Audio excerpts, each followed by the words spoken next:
안녕하세요. 옛 지식에서 새로운 지혜를 찾는 옹고지신입니다.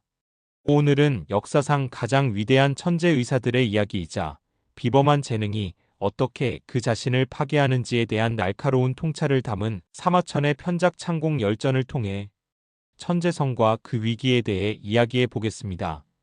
사마천이 기록한 편작 창공열전은 고대 의학을 대표하는 두 가지 전혀 다른 원형이 등장합니다.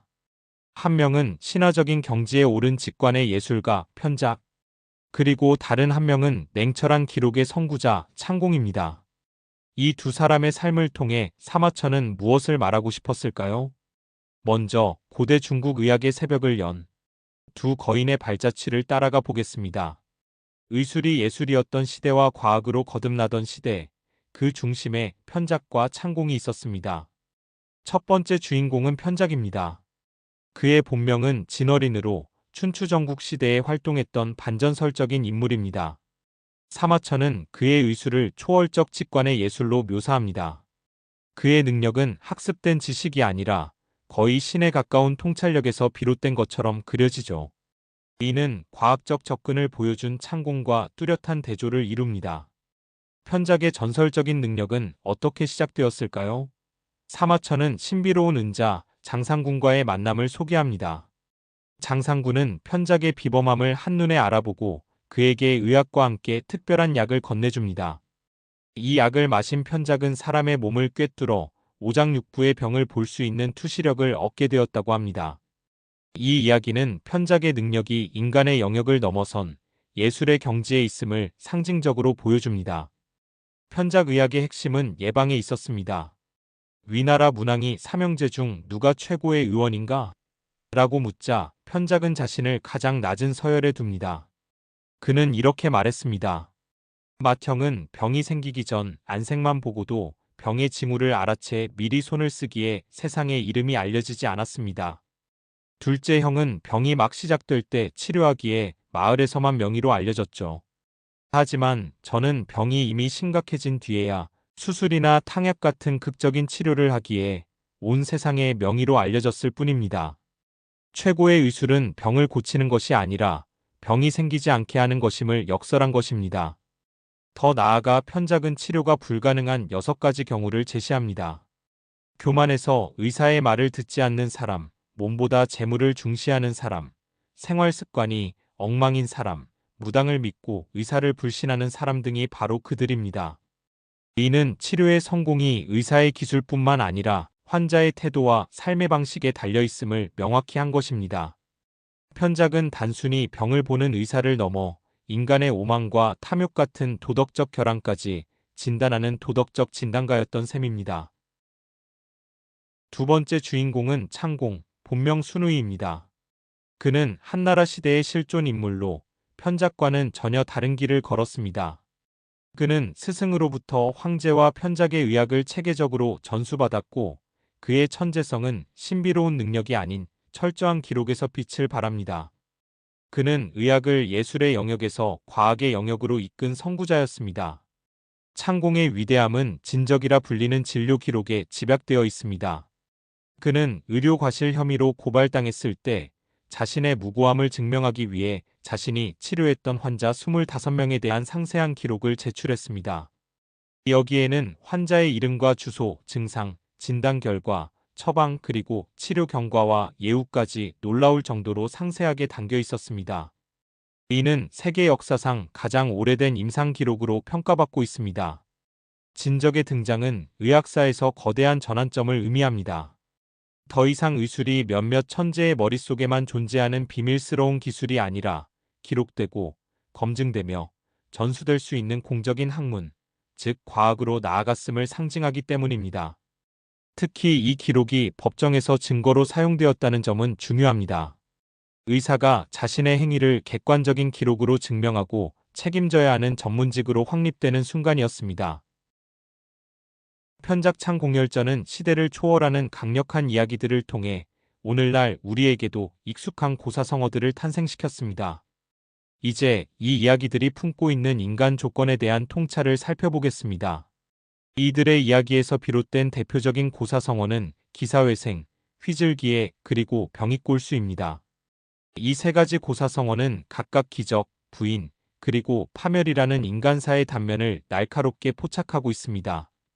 기사회생은 편작이 괭나라에서 갑자기 죽은 태자를 살려낸 일화에서 유래했습니다. 온 나라가 슬픔에 잠겼을 때 편작은 태자가 아직 완전히 죽지 않았음을 간파하고 친과 약으로 그를 깨어나게 합니다.